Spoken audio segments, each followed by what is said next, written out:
Hello, here's the November issue of the Mover magazine, and I was pleased to see so many of you, by the way, at the PIMA and IAM conferences in Long Beach. Nice to be there. Sadly, I couldn't stay there all that long because I had to get back for a family event, but I know that you all had a good time there, and we will be having a report on both conferences in our next issue, the December issue. So they're going to be there. The report's going to be there anyway. This month we've got on the front here, we've got a picture of Lucy Maidman. Now Lucy runs a self-storage company in the UK, and I thought it was interesting to have a chat with her because obviously she's somebody of the younger generation that is running a self-store, and I wondered how people of that generation viewed the whole industry and the job that they do.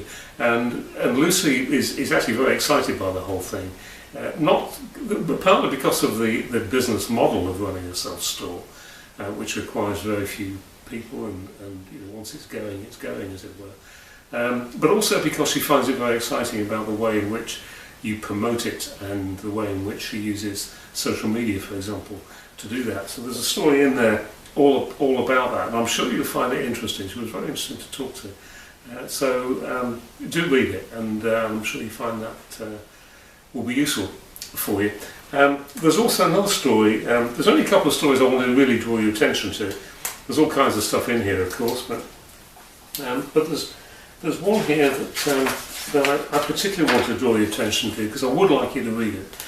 It's all about defamation and how you can easily get yourself into serious trouble by saying the wrong thing. Now, in my world, in the publishing world, we have to be very careful, ultra careful, that whatever we publish is, as far as we're aware, true and honest. And of course, we live in a world, though, that is flooded by social media, where people don't have those kind of restrictions. They can say anything they like on social media, and it doesn't matter, or at least that's what they think.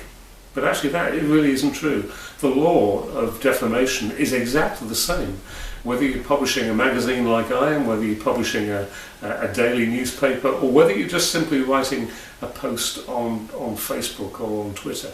The rules are exactly the same, and this story explains that.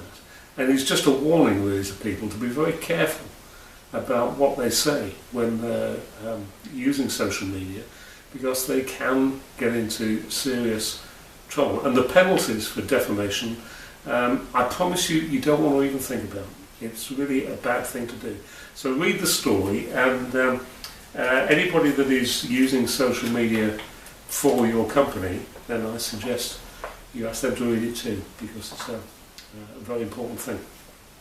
There's another thing that isn't important at all, but I'll put it in just for fun, really. This is all about 5-star hotels.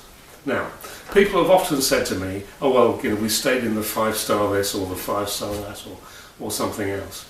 And often conferences are held in 5-star hotels. And I started wondering whether what you actually get in a 5-star hotel, is it worth the money? Is it worth the extra money that you pay to be there? And so I did some investigation. It's not as easy as you might think to find out what you get in a 5-star hotel that you don't get in a 4. But I've, as best I can, found out what the differences are. And I think the differences might surprise you. And just read the story anyway, and perhaps the next time you're booking a hotel for a business trip or a holiday, you might think differently about it. Anyway, enjoy reading, and I'll see you again next time.